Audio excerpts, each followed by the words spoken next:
segala yang datang dari Allah itu tidak mungkin buruk. Tidak mungkin. Kenapa kita diminta untuk taat dengan mutlak? Karena segala yang datang dari Allah pasti baik. Ya, pasti baik.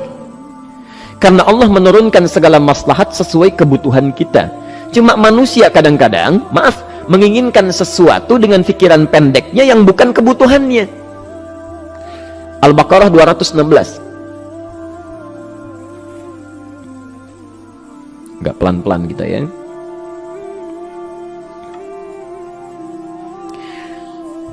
Bapak Ibu kalau diminta milih, pilih motor, pilih mobil.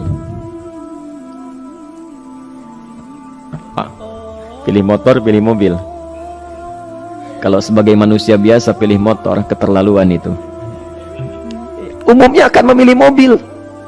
Akan memilih mobil umumnya. Tapi kadang-kadang kita menginginkan sesuatu yang tinggi, menurut Allah itu bukan kebutuhan kamu. Kebutuhan kamu itu motor. Ya. Keperluan kamu motor. Kalau kamu punya mobil, sulit nantinya. Gangnya sempit, mesti bikin garasi, anggaran bertambah, dipikirin juga. Capek. Sudah, motor saja, terbebas dari banyak kemacetan. Mampu diurai, tidak banyak difikirkan. Pelan-pelan. Turun ayat, kutiba alaikumul qitalu wa huwa kurhul lakum. Ya. Diwajibkan atas kalian berperang. Dulu orang diminta jihad gelisah, ya. Gelisah. Nah, kalau ada perintah Allah yang melahirkan kegelisahan, ini maknanya. Ya, tidak harus dalam konteks jihad yang fisik, ya. Jihad, melawan hawa nafsu kita. Jihad melawan pikiran kita. Jihad melawan prasangka buruk kita. Kadang-kadang ada keinginan kita yang kita inginkan menurut Allah itu belum baik untuk kita. Nah, sifat manusia ketika diberikan oleh Allah keputusan yang terbaik, kadang-kadang ada sifat dalam hatinya gejolak, belum bisa menerima. Ya. Ada gejolak di hatinya. Dalam keadaan demikian kata Quran, kutiba alaikumul qital. Kalau Anda merasakan sesuatu sedang ada gejolak di jiwa, sulit menerima ketetapan Allah, maka perangi perasaan-perasaan buruk itu. Wa huwa kurhul lakum, walaupun itu sulit. Walaupun itu sulit. Jangan berprasangka buruk dulu pada Allah. Ayat yang indahnya, perhatikan kalimatnya. Asa an takrahu syai'an fahuwa khairul lakum. Boleh jadi Anda tidak menyukai sesuatu, di balik itu ada kebaikan-kebaikan besar yang Allah sedang rencanakan. Ya. Karena pikiran kita pendek, maunya sekarang saja. Tapi subhanallah, Allah sangat panjang, tidak ada batasnya. Allah memberikan maslahat sampai kamu meninggal, ini maslahatnya. Kamu berpikir sekarang saja. Wa asa an tuhibbu syai'an wa huwa syarrul lakum. Sedangkan boleh jadi di balik yang kita sukai ada keburukan yang sedang menunggu kita di depan ini, kamu tidak tahu. Ya. Apa logikanya? Wallahu ya'lamu. Allah tahu masa depan yang akan terjadi menimpa kita, wa antum la ta'lamun. Sedangkan kalian tidak bisa membaca masa depan. Ya. Saya punya adik perempuan datang lalu meminta doa. Kak, saya ingin tes katanya. Ya, di salah satu bank. Kemudian sudah pada tahap akhir yang menurut hitung-hitungan manusia dan perkiraannya insya Allah lulus, karena tidak ada alasan apa-apa lagi untuk tidak meluluskan. Baik, bismillah kita berdoa, tapi doa kita seperti dibimbing oleh Quran, tidak minta dunia saja ya. Jadi dunia baik, Al-Baqarah 201, Rabbana atina fid dunya wa fil akhirah ya. Dunia minta baik, akhirat minta baik. Tapi aturan dunia dan akhirat ini jangan disebandingkan, rugi. Dunia itu kecil, ya, akhirat lebih besar.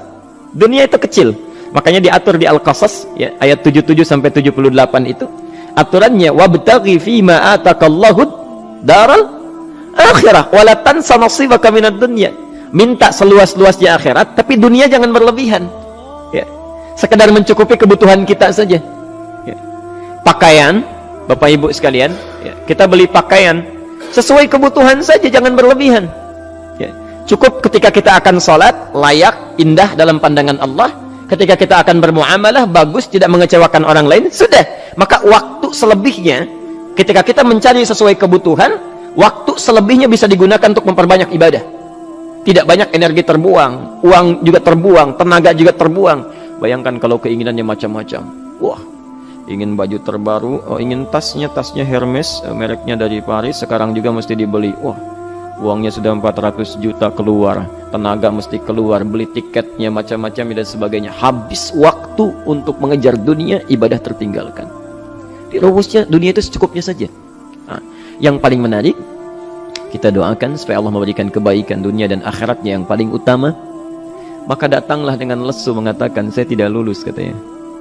Kenapa? Saya bilang, saya tidak tahu, saya sudah berusaha, tapi konon kabarnya saingan saya adalah anak salah satu pejabat. Masya Allah. Saya bilang, kamu jangan bersedih. Kamu menginginkan sesuatu dengan pikiran pendek, Allah pasti memberikan yang terbaik yang tidak terlukiskan nanti. Subhanallah. Pekan beberapa hari setelah itu muncul berita, ternyata dia diterima di bank syariah. Dia menginginkan sesuatu yang diinginkan, Allah menginginkan lebih dari apa yang dia harapkan. Dikasih bank syariah, di situ terjaga, meningkat keagamaannya, terjaga hijabnya, segalanya, dan disitulah kemudian diarahkan untuk menemukan jodohnya. Masya Allah. Dia berpikir saat itu Allah merencanakan masa depannya. Ya. Jadi apa yang Allah sudah rencanakan pasti baik, Pak, Bu. Jadi tadi dari salat subuh yang pertama kali ingin disampaikan adalah, coba dilihat sampai subuh ini, adakah aturan Allah dan Rasulnya yang sampai subuh ini pernah kita langgar, pernah kita ragukan. Barangkali itu yang membuat kehidupan kita sulit. Ya. Allah, Rasul membuat aturan. Dan ada 4 tipikal orang, ya, 4 tipikal orang bila dihubungkan dengan aturan yang Allah dan Rasul sudah buat itu. 1, ada yang ikut aturan. Maka orang seperti ini, kata Quran, yuridullahu bikumul yusra wala yuridu bikumul usra. Al-Baqarah 185. Allah menginginkan kemudahan, tidak menghendaki kesulitan dalam hidupmu. Ya. Maka dibuat aturan, yang ikut aturan Allah pasti mudah hidupnya. Ya, pasti mudah hidupnya. Ya. Rizkinya mudah, hidupnya mudah, nyaman, enak. Ya. 1, ada yang ikut aturan. Yang kedua, ada yang keluar aturan. Ya. Ini pasti repot. Pasti repot. Di awal-awal seperti menyenangkan, ujung-ujungnya repot. Allah bilang, jujur, jangan berdusta. Kalau dusta celaka. Wailul lil mukadzibin. Celaka bagi para pendusta. Dia keluar aturan, dia berdusta. Awal-awal memang nikmat. Besok. Ya. Pak, ini amplop siapa ya? Ya. Maaf Pak, ini amplop memang ini khusus Pak, anggaran tertentu, tidak ada kaitan dengan proyek ini. Padahal ada kaitan dengan proyek, dia sisihkan untuk kepentingan pribadinya. Bohong.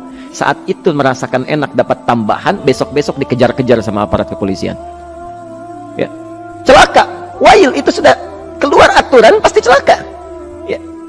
Subhanallah. Jadi ada orang kedua keluar aturan. Yang ketiga bikin aturan sendiri. Dikasih aturan, dia bikin aturan sendiri. Subhanallah. Kalau sakit dibuat ketentuan. Sakit pertama kalau biasa-biasa saja, ya, subhanallah, ikhtiarnya pergi ke dokter. Seorang sahabat datang kepada Rasulullah, ya Rasulullah, saya sakit, tolong doakan saya. Kata Nabi, idhab ila tabib, pergi ke dokter. Ini orang pintar sekali. Kata orang ini, ya Rasulullah, Anda kan Nabi Rasul, angkat tangan Anda, Allah kan maha menyembuhkan, nanti Allah sembuhkan saya. Cerdas ya? Tapi subhanallah, Nabi harus lebih cerdas, dapat bimbingan dari wahyu. Pergilah ke dokter, karena kesembuhan yang telah Allah tetapkan dititipkan di tangan para dokter. Masya Allah. Pergi ke dokter. Ya. Itu rumus pertama. Nanti kalau dokter sudah pada hand up, ya, angkat tangan, tidak mampu menyembuhkan, itu tandanya Allah ingin langsung menyembuhkan tanpa turut campur makhluk yang ada. Maka kaidahnya akan berubah nanti. Ya. Dari kaidah biasa kepada kaidah Al-Anbiya ayat 83 sampai 84. Itu aturan yang menyembuhkan langsung dari Allah Subhanahu wa ta'ala. Tapi kalau Anda sakit, perginya ke dokter. Ya. Cuma ada manusia bikin aturan sendiri. Sakit, pergi ke dukun. Ya. Dukun nggak bisa, pergi ke paranormal. Dirinya pun sudah nggak normal. Makanya disebut paranormal, karena nggak normal. Ya. Tapi didatangi juga, gitu, bikin aturan sendiri. Karena itu jadi lebih sulit hidupnya. Ya. Doa, minta pada Allah, kan sederhana. Ya. Doa, nggak bayar, nggak ada macam-macam, Masya Allah, gampang sebetulnya. Ada kekeringan, sekarang kan banyak kekeringan ya, banyak kekeringan. Dikasih rumus, subhanallah, dikasih rumus yang tidak perlu pakai biaya, meluangkan waktu, itu pun berpahala juga. Dunianya dapat, akhiratnya melimpah. Ya. Dikasihlah salat istisqa, Masya Allah, tinggal minta, memohon kepada Allah. Salat, mengangkat tangan, mohon pada Allah. Subhanallah, manusia tidak bikin aturan sendiri. Digarami saja. Orang garamin sayur, dia garamin awan. Cari biaya miliaran, terbang pakai pesawat. Kalau Allah tidak berkehendak, ya sudah. Ya. Ayo silahkan, berapa biaya yang mau kamu kumpulkan, tenaga yang kamu kumpulkan, silahkan aja. Ya. Yang ini hujan, bikin kering lagi di sana. Sana hujan, bikin kering lagi di sana. Mau sampai kapan? Ya.